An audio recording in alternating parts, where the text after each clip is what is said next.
এই ছেলেরা, তোরা নামাজ পড়বি কোন দিন? তোরা মানুষের বাচ্চা না? জীবন মানে কি শুধু বেডি? হ্যাঁ, জীবন মানে শুধু বেডির পিছনে আড়ানো? হ্যাঁ, জিন্দিগি মানে উলঙ্গ ছবি? হায় হায় হায়,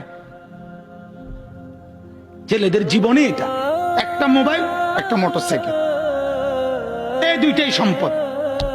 একটা মোটরসাইকেল যার আছে 7 রাজার ধন পাইছে। সোজা হিসাব, ঢাকা থেকে মোটরসাইকেল ছাড়ে, কক্সবাজার গিয়ে থামে। হ্যাঁ, প্রতিদিন রাতে, প্রতিদিন শত শত ছেলে মোটরসাইকেল চালায়। এজন্য ভাবা দরকার। আমার কথা হলো, আমার চিৎকার আমি দিতে থাকি।